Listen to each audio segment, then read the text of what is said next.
السلام عليكم ورحمة الله وبركاته. الحمد لله الحمد لله وكفى وسلام على عباده الذين اصطفى. أما بعد فأعوذ بالله من الشيطان الرجيم. بسم الله الرحمن الرحيم.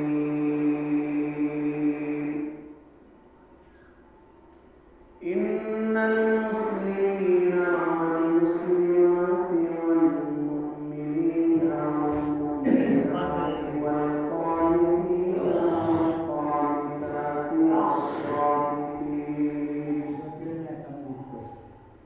والصادقين والصادقات والصابرين والصابرات والخاشعين والخاشعات والمتصدقين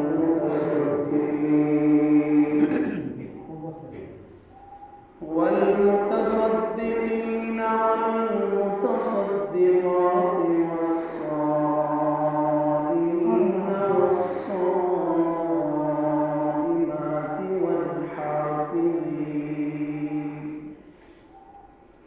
والحافظين فروجهم والحافظات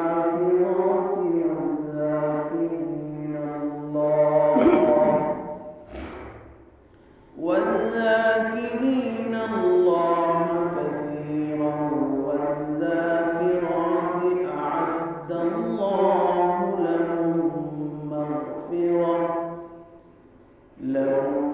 مغفرة وأجرا عظيما. صدق الله العظيم.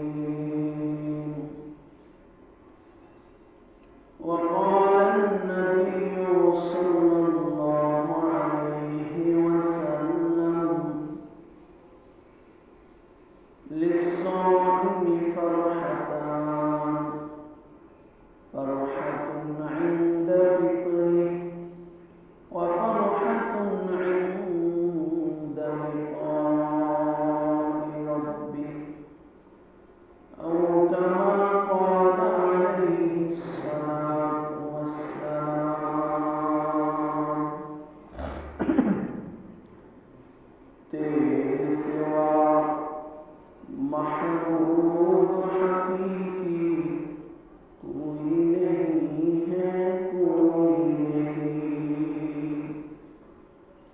तेरे सिवा मौजूद हकीकी कोई नहीं है, कोई नहीं। यादों में तेरे सबको बुला दूं, कोई ना मुझको याद रहे। सब खुशियों को आग लगा दूं, कान्हे दिल आबाद रहे। अब तो रहे बस तादमे आखिर, अब तो रहे बस तादमे आखिर। विरत जुबां आई मेरे इला ला इलाहा इल्लल्लाह, ला इलाहा इल्लल्लाह, माशअल्लाह, ला इलाहा इल्लल्लाह। अल्लाह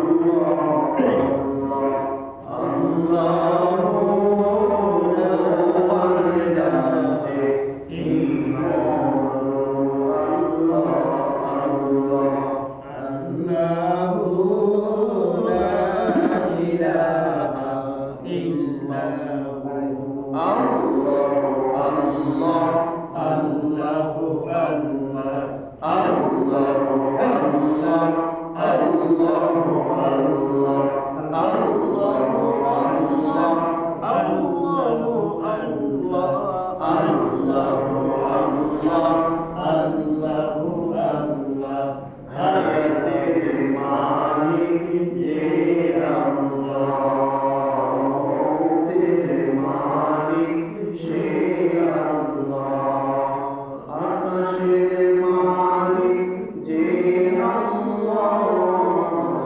জমিনের মালিক সে আল্লাহ, লা ইলাহা ইল্লাল্লাহ। তাকবীর পড়ে নিটুর দেহ ডাকবে না তোমায় কেহ, তাকবীর পড়ে নিটুর দেহ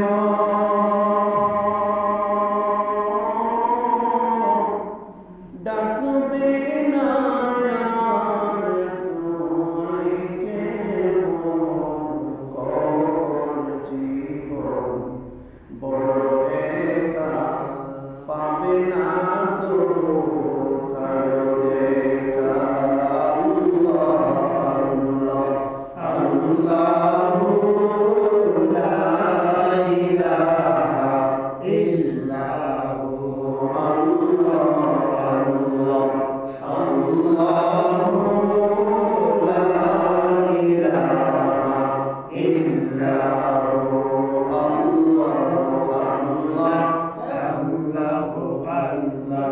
ডানেও মাটি বামেও মাটি, ওপরে বাঁশের কঞ্চি, ডানেও মাটি বামেও মাটি, মাটির হবে বিচার। আল্লাহু লা ইলাহা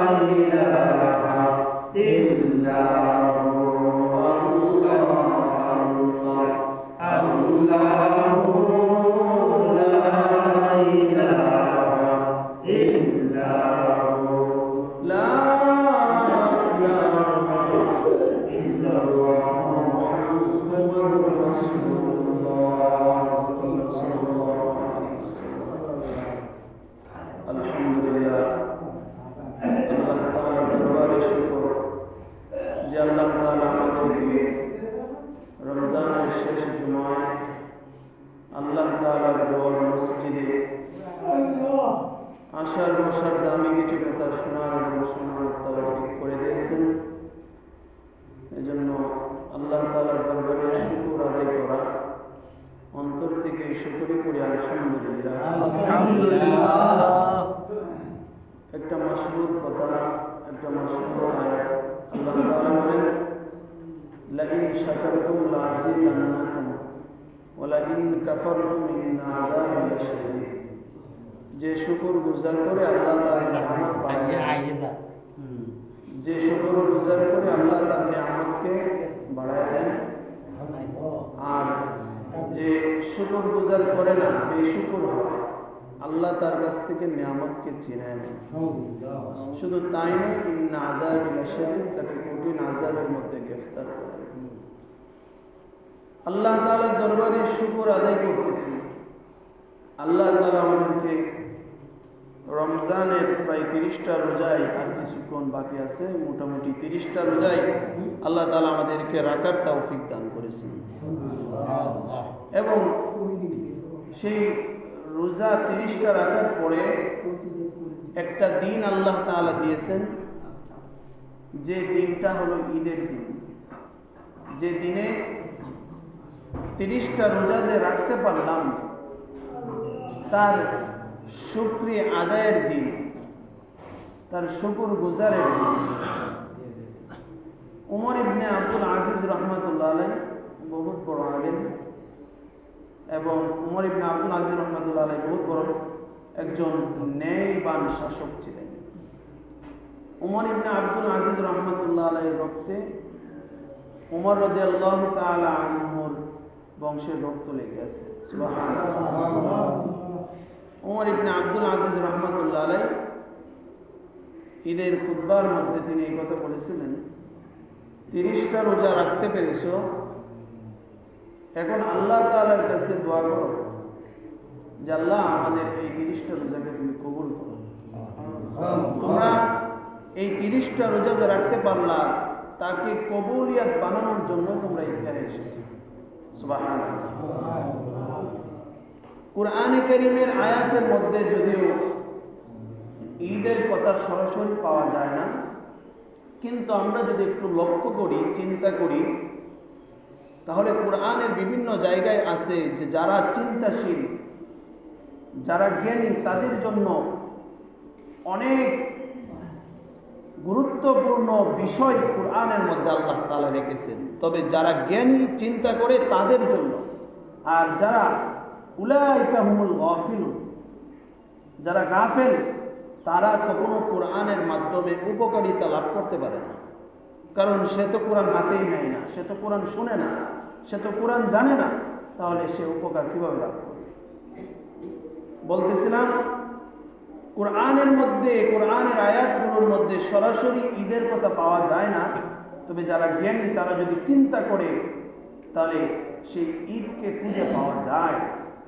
যে আয়াতের মধ্যে আল্লাহ তাআলা রোজার ফজিলত বলেছেন, রোজার হুকুম আহকাম বলেছেন, সেই আয়াতের শেষের দিকে যদি আমরা লক্ষ্য করি, তাহলে বোঝা যায় আল্লাহ তাআলা আমাদেরকে ঈদের দিকে ইঙ্গিত দিতেছেন। সুবহানাল্লাহ। যার ব্যাখ্যাকার শরীয়ত প্রয় নেতা ছিলেন মুহাম্মদুর রাসূলুল্লাহ সাল্লাল্লাহু আলাইহি ওয়াসাল্লাম, তিনি আমাদের সেই ব্যাখ্যা করে দিয়েছেন। যদি আমরা সেই আয়াতের দিকে একটু লক্ষ্য করি, চলেন একটু আমরা সেই আয়াতটা একটু লক্ষ্য করি। আল্লাহ তাআলা বলেন, শাহরু রমাদানাল্লাযী উনজিলা ফীহিল কুরআন, শাহরু রমাদানাল্লাযী উনজিলা ফীহিল কুরআন হুদাল লিন-নাসি ওয়া বাইয়িনাতিন মিনাল হুদা ওয়াল ফুরকান।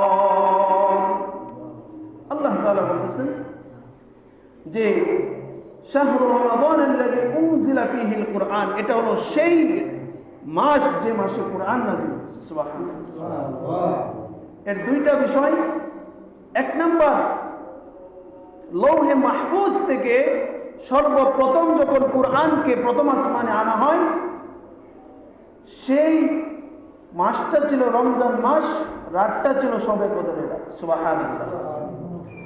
দ্বিতীয়, যখন সর্বপ্রথম প্রথম আসমান থেকে দুনিয়ায় কুরআন আসার সূচনা হয় সূরা আলাকের মাধ্যমে, ইকরা বিসমি রাব্বিকাল্লাযী খালাক, খালাকাল ইনসানা মিন আলাক, ইকরা ওয়া রাব্বুকাল আকরাম, আল্লাযী আল্লামা বিল কলম, আল্লামাল ইনসানা মা লাম ইয়ালাম। এই পাঁচটা আয়াত সর্বপ্রথম যখন দুনিয়াতে নাজিল হয়, তখন যে মাসটা ছিল রমজান, আর রাতটা ছিল শবে কদর। সুবহানাল্লাহ। তাহলে বুঝা গেল রমজানে যে কোরআন নাজিল হয়েছে, সেটা আল্লাহ তাআলা কোরআনের মধ্যে জানায় দিলেন, এই মাসের মহত্ব এবং বড়ত্ব প্রকাশ করেছেন। সুবহানাল্লাহ। এবং সেটা হলো আল্লাহ তাআলা বলতেছেন, সেটা হলো সেই কোরআন যা সত্য এবং মিথ্যার মধ্যে চূড়ান্তভাবে পার্থক্যকারী। সুবহানাল্লাহ। ওয়াকুল জাল হক ওয়া যাহাকাল বাতিল। কোরআন কখনো কালো, অন্ধকার এবং আলোকে একসাথে নেয় না। হয়তো আলো নয়তো অন্ধকার, হয়তো কুফর নয়তো ঈমান। তো আল্লাহ তাআলা বলেছেন যে রমজান মাস হলো সেই মাস যখন কুরআন নাযিল হয়েছে, সেই মাস। সুবহানাল্লাহ। অতঃপর আল্লাহ তাআলা বলতেছেন, কেউ যদি সেই রমজান পেয়ে যাও, ফামান শাহিদা মিনকুমুশ শাহরা ফালিয়াসুম, তোমরা সেই মাসে কি করো? রোজা রাখো, বরং রাখতেই হবে। সুবহানাল্লাহ। ফামান শাহিদা মিনকুমুশ শাহরা ফালিয়াসুম ومن كان مريضا أو على سفر فعدة من أيام أخر। তবে কেউ যদি সফরকালীন সময় থাকে অথবা এমন অসুস্থ যে জীবন বিনাশ হয়ে যাবে এই পরিস্থিতি, তো সেই ব্যক্তি যেন রমজানের পরে সেই সমপরিমাণ দিন রোজা রাখি যে পরিমাণ দিন রোজা রাখতে পারেনি। আরো গুরুত্বপূর্ণ, ইউরিদুল্লাহু বিকুমুল ইউসরা ওয়া লা ইউরিদু বিকুমুল উসর। মানুষের জন্য যেটা সহজ আল্লাহ তাআলা সেটাই দেন। ওয়া লা ইউরিদু বিকুমুল উসর, যেটা কঠিন আল্লাহ তাআলা সেটা মানুষের উপরে চাপায় দেন না। সুবহানাল্লাহ। অতঃপর আল্লাহ তাআলা বলেন ওয়ালিতুকমিলুল ইদ্দাতা, তোমরা রোজাগুলোকে গণনা করো, রোজাগুলোকে গণনা করো এবং প্রত্যেকটি রোজা রাখো। ওয়ালিতুকাব্বিরুল্লাহ, যেন তোমরা তাকবীর দিতে পারো। সুবহানাল্লাহ। আমরা ঈদের দিন তাকবীর দেই, আল্লাহু আকবার, আল্লাহু আকবার, লা ইলাহা ইল্লাল্লাহ, আল্লাহু আকবার, আল্লাহু আকবার, ওয়ালিল্লাহিল হামদ। আল্লাহ তাআলা বলেন তোমরা রোজাকে গণনা করো, একটা করে রোজা রাখো। একটা করে যে রোজা রাখতেছো সেটা এমন ভাবে গণনা করো যেন তোমরা সেটা শেষ হলে আল্লাহু আকবার, আল্লাহু আকবার, লা ইলাহা ইল্লাল্লাহ, আল্লাহু আকবার, আল্লাহু আকবার, ওয়ালিল্লাহিল হামদ। এটা অনেকেই বলেছেন সুন্নাত, অনেকে বলেছেন মুস্তাহাব। তবে ঈদুল ফিতরের বিষয় এটা, ঈদুল আজহায় এটা তো আমরা সকলেই জানি যে 9 তারিখ থেকে 13 জিলহজের আসর পর্যন্ত ওয়াজিব হয়ে যায় একবার কমপক্ষে মুসলমান পুরুষ এবং নারীর উপরে। কিন্তু ঈদুল ফিতরের ক্ষেত্রে অনেকে বলেছেন সুন্নাত, অনেকে বলেছেন মুস্তাহাব। যাই হোক, আল্লাহ তাআলা বলতেছেন তোমরা গণনা করো রোজা, যেন রোজার পরে ওয়ালিতুকাব্বিরুল্লাহ ওয়ালিতুকমিলুল ইদ্দাতা ওয়ালিতুকাব্বিরুল্লাহ আলা মা হাদাকুম ওয়া লাআল্লাকুম তাশকুরুন। অতঃপর আল্লাহ তাআলা তোমাদেরকে যে রাস্তা দেখাইছেন, কি রাস্তা? রোজার মতন এমন একটা দামি ইবাদতের রাস্তা যে আল্লাহ দেখাইছেন তোমাদেরকে, যে রমজানের মতন এমন একটা দামি মাস দিয়েছেন, যে দামি মাসে একটা ফরজ আদায় করলে 70টা ফরজের সওয়াব আল্লাহ দান করেন। সুবহানাল্লাহ। আল্লাহ তাআলা তোমাদেরকে এমন একটা দামি মাস দেখাইছেন যে মাসে একটা নফল আদায় করলে, একটা ফরজের সমান 1 টাকা দান করলে 70 থেকে 700 গুণ পর্যন্ত সওয়াব পৌঁছায়। আল্লাহ তাআলা তোমাদেরকে এই যে এত সুন্দর একটা দামি মাস দিয়েছেন। কি দামি মাস? যে মাসে কুরআন নাযিল হয়েছে। সুবহানাল্লাহ। এটা কোন মাস? এটা হলো সেই মাস যে মাসে পাথরের কণা পরিমাণ, বরং তার চেয়েও বেশি পরিমাণ মানুষকে আল্লাহ তাআলা মাফ করে দেন। সুবহানাল্লাহ। এটা হলো সেই মাস যে মাসে মানুষদেরকে আল্লাহ তাআলা মুক্তি দেন, যে মাসে কবরবাসীদেরকে আল্লাহ তাআলা নাজাত দান করেন। এই যে এত দামি মাস আল্লাহ তাআলা আপনাকে আমাকে দান করেছেন, রাস্তা দেখাইছেন, চিনায় দিয়েছেন, আমাদেরকে আল্লাহ তাআলা উপহার দিয়েছেন। আল্লাহ তাআলা বলেন লাআল্লাকুম তাশকুরুন, তোমরা দিনটাকে গণনা করো, গণনা করে করে রোজা রাখো, যেন তা শেষ হলে ওয়ালিতুকাব্বিরুল্লাহ, তোমরা তাকবীর দিতে পারো, আলা মা হাদাকুম ওয়া লাআল্লাকুম তাশকুরুন, এবং তোমরা শুকর গুজার করতে পারো। সুবহানাল্লাহ। এখন আমরা হাতে শক্তি পেয়েছি, হাতের শুকর শুধু আলহামদুলিল্লাহ না, হাতের মাধ্যমে ভালো কাজ করা হলো হাতের শুকর। কথা ঠিক না বেঠিক? যে হাতের মধ্যে শক্তি পায় নাই সে বুঝে হাতের শক্তি কতটুকু জরুরি দরকার। কথা ঠিক না বেঠিক? যে পায়ের মধ্যে শক্তি পেয়েছে, পার শুকর গুজার তখন হবে যখন পায়ের মাধ্যমে ভালো দিকে যাবে।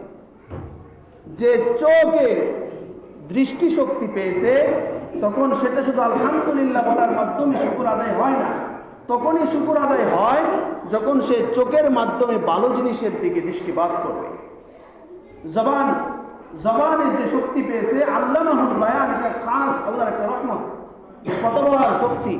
সেই শক্তি পাওয়ার পরে যে সেই শক্তির মাধ্যমে কোরআন পড়ে মানুষকে দাওয়াত দেয় দিনের প্রতি, তার মাধ্যমে তার জবানের শুকর গুজার হইতে থাকে। সুবহানাল্লাহ। হাতের শুকর এক রকম না, পায়ের শুকর এক রকম না, আমি যখন চোখের মাধ্যমে শুকরিয়া আদায় করব তা এক রকম না, আমার অঙ্গ প্রত্যঙ্গের আলাদা আলাদা শুকরিয়া আদায়ের সিস্টেম ভিন্ন। কথা ঠিক না বেটি? ঠিক তেমনি রমজানের শুকরিয়া আদায় কিভাবে হবে, রমজান যে আমরা পাইলাম তার শুকরিয়া আদায় কিভাবে হবে? আল্লাহ তো বলছেন ওয়ালা আল্লাকুম তাশকুরুন, তোমরা শুকরিয়া আদায় করো। কিন্তু কিভাবে এই শুকরিয়া আদায়টা হবে?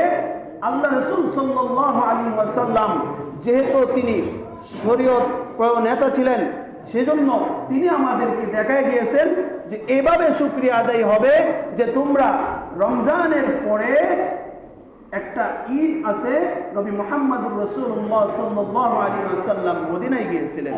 মদিনায় যাওয়ার পরে মদিনার মানুষ 2টা দিন খুব আনন্দ করে, 1.5 বছর চুপচাপ করে দেখলেন, জিজ্ঞেস করলেন তোমরা কি জন্য আনন্দ করো?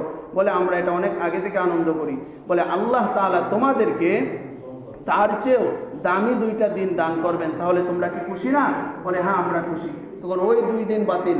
আল্লাহ তাআলা যে 2 দিন দিলেন, ঈদুল ফিত্র এবং ঈদুল আজহা, সেই 2টা দিন আল্লাহ তাআলা আমাদেরকে দান করেছেন। আর নবী করিম সাল্লাল্লাহু আলাইহি ওয়াসাল্লাম আমাদেরকে শিখিয়ে দিয়েছেন, আল্লাহ তাআলা বলেছেন লাআল্লাকুম তাশকুরুন, শুকর আদায় করো। তোমরা রমজানের শুকর আদায় করবা ঈদুল ফিত্রের মাধ্যমে। সুবহানাল্লাহ। আমরা যদি শুকর আদায় করতে চাই তাহলে ঈদুল ফিত্রের মাঠে যাওয়ার পরে আল্লাহ তাআলার কাছে বলো, আল্লাহ তুমি আমাদের রোজাগুলোকে কবুল করো। ঈদুল ফিত্রের দিন আমরা যদি আল্লাহ তাআলার কুদরতি পায়ে সিজদা করতে পারি, আল্লাহ তাআলার কাছে মাপ চাইতে পারি, আল্লাহ তাআলার কাছে শুকর গুজার করতে পারি, তাহলে সেটাই হবে রমজানের শুকরিয়া আদায়। সলফে সালিহিনরা বলতেন 6 মাস পর্যন্ত তোমরা পিছনে যে রমজান গিয়েছে সেই রমজানের রোজাগুলো যেন কবুল হয়ে যায় তার জন্য দোয়া করো। আগামী 5 মাস দোয়া করো সামনে রমজান যেন তোমরা পেয়ে যাও। সুবহানাল্লাহ। প্রিয় ভাইরা, ঈদ আগামীকালকে হবে ইনশাল্লাহ, কিন্তু আমরা অনেকেই জানি না ঈদ মূলত আনন্দটা কিসে।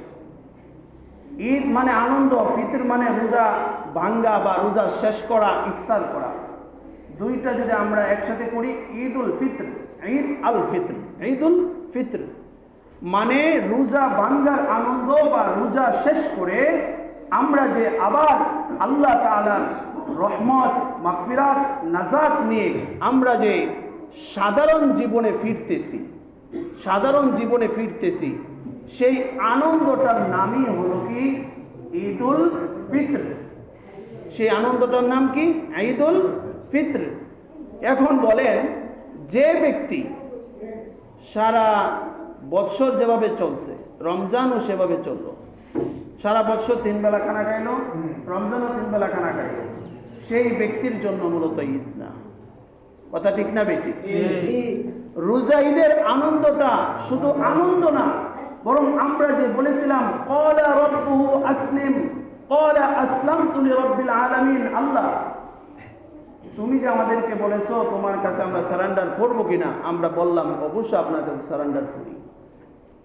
এর মানে হলো আল্লাহ রমজানের শুরুতে তুমি বলেছো এই রমজান শুরু হয়ে গেছে, এখন আর তোমরা দিনের বেলা খাইতে পারবা না, ঠিক আছে আমরা তোমার বান্দা, আমরা রমজানে খাইলাম না। সুবহানাল্লাহ।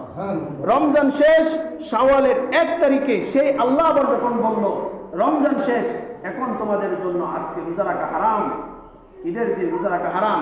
এখন যে আমি বলেছিলাম, আমি আল্লাহ বলেছিলাম রোজার দিন খাইতে পারবা না, আমি আল্লাহ যখন আবার বললাম যে রোজার পরে তোমরা খাওয়া শুরু করো, আবার খাবার দাওয়া শুরু করা, মানে আল্লাহ যখন আমাদেরকে বললো খাবারের কথা তখন খাইলাম, আল্লাহ যখন বন্ধ করে দিল তখন আমরা বন্ধ করে দিলাম।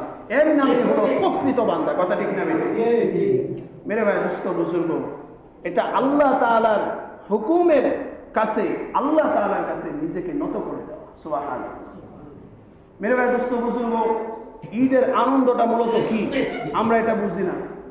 আমরা বিভিন্ন গান বাদ্য ইত্যাদি নিয়ে নিয়ে ব্যস্ত হয়ে যায়। ঈদের আনন্দ মূলত এটাই, আর মুসলমানদের আনন্দ মূলত এটাই, আল্লাহ তাকে মাফ করে দিয়েছেন। সুবহানাল্লাহ। আল্লাহ তাআলা যখন কোনো বান্দাকে মাফ করে দেয়, তার চেয়ে আনন্দের বেশি আর কিছু হইতে পারে না। কারণ ভাই ভাইয়ের দিকে তখন তাকায় না যখন ভাইয়ের চেহারার মধ্যে ময়লা থাকে, বলে আগে ময়লা পরিষ্কার করো, তারপরে তোমার চোখের দিকে তাকাবো, কারণ চোখের মধ্যে কেতুর বেজে আছে। কথা ঠিক না বেটি? যখন মানুষের মধ্যে গুনাহ থাকে তখন মানুষ আল্লাহ তাআলার রহমত থেকে খারিজ হইতে থাকে। মানুষের যখন গুনাহ থাকে তো সেই মানুষটা আল্লাহ তাআলার রহমতের আশা করতে পারে না। আল্লাহ তাআলার রহমত তখনই পাবে যখন তার মধ্যে গুনাহ থাকবে না। যখন বান্দা আল্লাহ তাআলার কাছে মাগফিরাত পায়, আল্লাহ তাআলা যখন তাকে মাফ করে দেয়, তখন তার জন্য আল্লাহ তাআলার রহমত রাস্তা খুলে দেয়। সুবহানাল্লাহ। আল্লাহ তাআলা যখন তাকে মাফ করে দেয় তো আল্লাহ তাআলা তার জন্য নাজাত, আল্লাহ তাআলার নিয়ামত, সকল দরজা আল্লাহ তাআলা তার জন্য খুলে দেন। সুবহানাল্লাহ। আল্লাহ তাআলা বান্দাদেরকে মাফ করে দেওয়ার মানে হলো আল্লাহ তাআলা তার ঠিকানা জান্নাতে বানায় দিলেন, জাহান্নামের আযাব থেকে বাঁচায় দিলেন। সুবহানাল্লাহ। রোজাদারদের আনন্দের বিষয় এটাই, কারণ 10 প্রকার মানুষকে আল্লাহ তাআলা মাফ করে দিবেন। সুবহানাল্লাহ। আল্লাহ তাআলা সূরা আহজাবের 35 নম্বর আয়াতে বলেন, ইন্নাল মুসলিমিনা ওয়াল মুসলিমাত,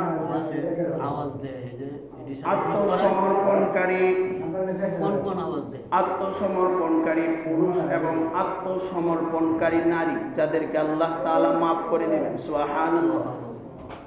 ওয়াল মুমিনিনা ওয়াল মুমিনাত, যারা মুমিন এবং যারা মুমিনাত, অর্থাৎ মুমিন পুরুষ এবং মুমিন মহিলা, মুমিনাত মহিলা।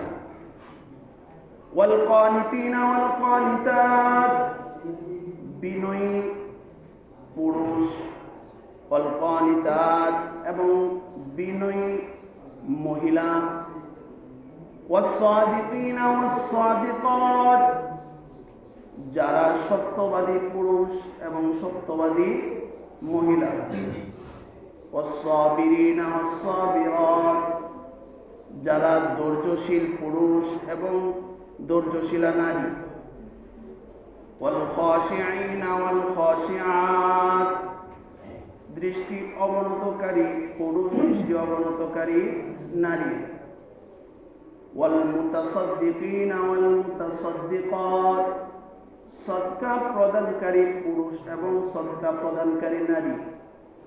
8 নম্বরে আল্লাহ তাআলা বলেন, ওয়াস-সাইমিনা ওয়াস-সাইমাত। সুবহানাল্লাহ। যারা রোজা রাখনেওয়ালা পুরুষ, রোজা রাখনেওয়ালি নারী। সুবহানাল্লাহ। ওয়াল হাফিযিনা ফুরুজাহুম ওয়াল হাফিযাত, লজ্জাস্থান হিফাজতকারী পুরুষ এবং লজ্জাস্থান হিফাজতকারী নারী।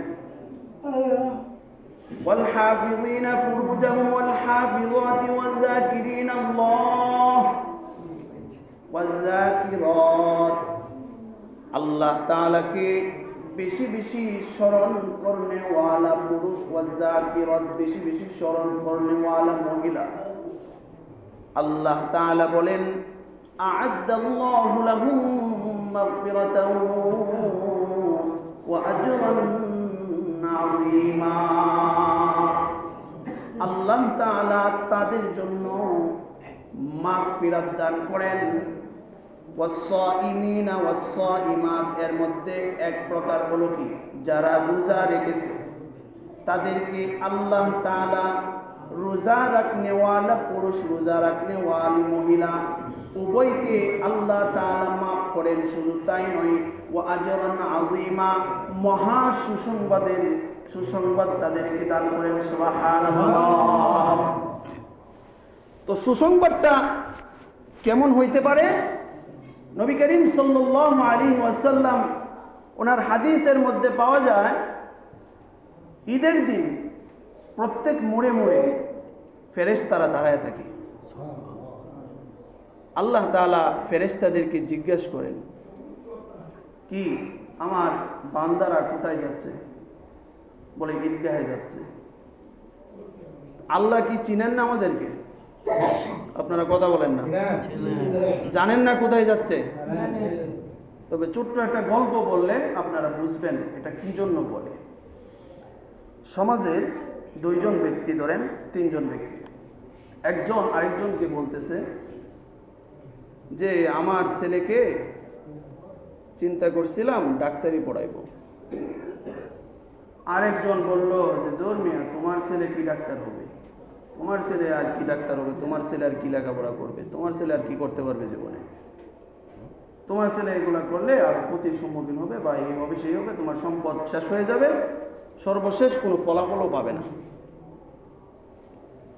অতঃপর উনি তার কথা শুনেন নাই। তিনি চেষ্টা করে, কষ্ট করে, শ্রম দিয়ে, ঘাম দিয়ে, মেহনত করে তার সন্তানকে ডাক্তার বানাইছে। বানানোর পরে ওই যে ব্যক্তি বলছিল তোমার ছেলে কি হবে? ডাক্তার হবে না, বরং তোমার সম্পদকে শেষ করে দিবে। তাকে জিজ্ঞাসা করা হইলো, এলা কার ছেলে? তখন বললো এটা তোমারই ছেলে। তো এলা কি হয়েছে? এখন ডাক্তার হয়েছে। আচ্ছা বলেন, সেই ব্যক্তিটা কি জানে না যে তার ছেলে ডাক্তার হয়ে গেছে?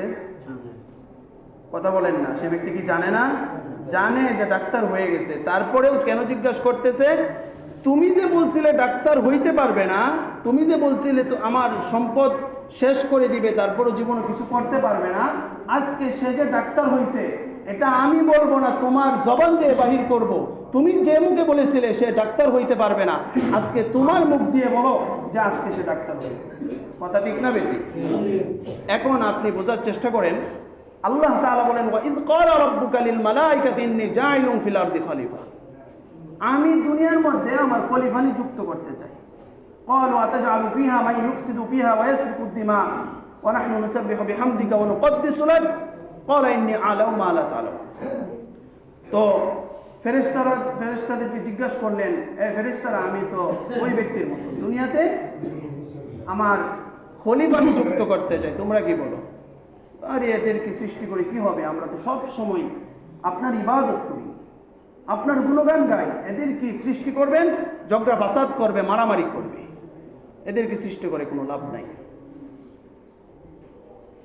যখন ঈদের দিন আসে, যে ফেরেশতারা বলেছিল এদেরকে সৃষ্টি করে কি লাভ, এরা তো দুনিয়ার মধ্যে ঝগড়া ফাসাদ করবে, আল্লাহ তাআলা এই ফেরেশতাদের জবান দিয়ে বাহির করেন, এই ফেরেশতারা এরা কোথায় যাইতেছে? যে মসজিদে যাইতেছে, ঈদগাহে যাইতেছে। কেন যাইতেছে? আমার ইবাদত, আপনার ইবাদত করার জন্য যাইতেছে। তখন আল্লাহ তাআলা এই কথাই বলেন, তোমরা না বলেছিলে তারা খুব ঝগড়া ফাসাদ করবে? দেখো তোমরা যে মুখে বলেছিলে আজকে সেই মুখেই তোমরা বলতেছো যে 30 দিন রোজা রাখার পরে আজকে আমার ইবাদত করার জন্যই তারা যাইতেছে। সুবহানাল্লাহ। মেরে ভাই বুজুর্গ, আজকে ঈদ মানে মোটর সাইকেল দিয়ে খুব বেশি ঘোরাফেরা করা। আজকে ঈদ মানে ডিজে গান বাজানো। ঈদ মানে হিন্দু, খ্রিস্টান, বৌদ্ধ, নাসারাদের কালচার নিজের ভিতরে ঢুকিয়ে দেওয়া। কিন্তু ঈদের মূল আনন্দটাই হলো আল্লাহ তোমাকে মাফ করে দিবেন। আল্লাহ তোমাকে মাফ করে দিবেন মানে আসমানি এবং জমিনি বালা মুসিবত থেকে তুমি মুক্তি পেয়ে যাবে। সুবহানাল্লাহ। আল্লাহ তোমাকে মাফ করে দিবেন মানে মৃত্যুর সময়, সাধারণ মৃত্যু হলো একটা খাসিকে জীবিত অবস্থায় চামড়া ছিঁড়িয়ে ফেলা, বরং আল্লাহ যখন তোমাকে মাফ করে দিবেন, খামিরের ভিতরে আটার মধ্যে নিজের চুল পড়ে গেলে তুলতে যেমন কষ্ট হয় না, তেমন আল্লাহ ওয়ালাদের রূহ যখন বাহির হয়, তার রূহে বাহির হওয়ার মধ্যে তেমন কোনো কষ্ট হয় না। সুবহানাল্লাহ। আল্লাহ তাআলার কাছ থেকে মাগফিরাত নেওয়া মানে সুন্দর একটা মৃত্যু পাওয়া। আল্লাহ তাআলার কাছ থেকে মাগফিরাত নেওয়া মানে আল কবর রাউযাতুম মিন রিয়াজিল জান্নাহ, কবর জান্নাতের বাগান হয়ে যাওয়া। আল্লাহ তাআলার কাছ থেকে রমজানের পরে ঈদের মধ্যে আল্লাহ তাআলা যে বলেছেন আমি তোমাদেরকে পুরস্কার দিব, গুনাহ নিয়ে তোমরা যদিও ঈদগাহে অনেকে প্রবেশ করবে, বাহির হওয়ার সময় নিষ্পাপ বানিয়ে ছেড়ে দিব। সেই নিষ্পাপ হওয়া মাগফিরাত পাওয়া মানে ময়দানে মাহশারে যখন মিজানের পাল্লা দাঁড় করানো হবে, মিজানের পাল্লায় নেকের পাল্লা বাড়ি হয়ে যাওয়া। সেই মাগফিরাত পাওয়া মানে যখন জাহান্নামের উপরে ফুলসিরাত দাঁড় করানো হবে, যে ফুলসিরাত হবে চুলের চেয়েও চিকন এবং তলোয়ারের চেয়েও দাঁড়ালো, সেই ফুলসিরাত চোখের পলকে পার হয়ে জান্নাতে যাওয়া। সুবহানাল্লাহ। মেরে ভাই দোস্ত বুজুর্গ, রমজান আমাদের কাছ থেকে বিদায় নিয়েছে, শেষ। রমজান আজকে শেষ হয়ে যাবে। তবে আমাদের একটা শিক্ষা তাকওয়াল্লাহ। রমজানের একটা শিক্ষা কি?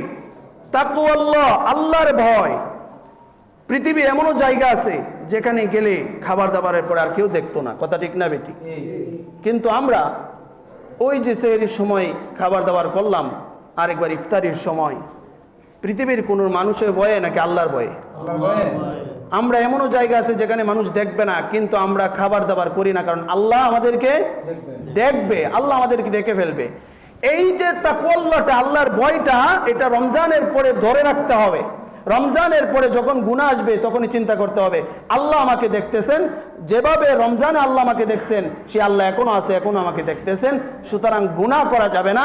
এটা যদি কেউ ধরে রাখতে পারে আল্লাহ তাআলা তার ঠিকানা জান্নাতে বানায় দিবেন। সুবহানাল্লাহ। যার কাছে তাকওয়াল্লাহ আছে সে আল্লাহ তাআলা প্রিয় হওয়ার রাস্তা পেয়ে গেছে। সুবহানাল্লাহ। আল্লাহ তাআলা আমাদেরকে তাকওয়াবান হওয়ার তৌফিক দান করেন, আমাদের রোজাগুলা কবুল করেন, আমাদের ইফতারগুলা কবুল করেন। এই রমজানে আমি তো জানি না, তবে হয়তো অনেকে আমার আগে, আমি যে মসজিদে আছি, মসজিদে পুরা এক মাস এই মানুষ ইফতার করাইছেন। তো এখানে হয়তো অনেক সময় অনেকে ইফতার করাইছেন। আল্লাহ তাআলা সকল ইফতার কবুল করেন, সকলে পড়ে আমিন। এবং আমাদের এই এলাকার অনেক মুরব্বিয়ান দুনিয়া থেকে বিদায় নিয়ে চলে গেছেন। আল্লাহ তাআলা তাদের কবরগুলাকে জান্নাতের বাগান বানায় দেন। এবং এই এলাকায় যারা এই মসজিদকে ভালোবাসেন, শ্রম দিতেছেন, গাম দিতেছেন, কষ্ট মুজাহেদা, যাদের মেধা দিয়ে এই মসজিদের জন্য কাজ করতেছেন, আল্লাহ তাআলা যেন তাদেরকে ইখলাসের সাথে কবুল করেন এবং আল্লাহ তাআলা যেন তাদের এই কাজগুলোকে আখিরাতে নূর বানিয়ে জান্নাতে পৌঁছার মাধ্যম বানায় দেন। সকলে বলি আমিন। ওয়া আখিরু দাওয়ানা আলহামদুলিল্লাহি রাব্বিল আলামিন।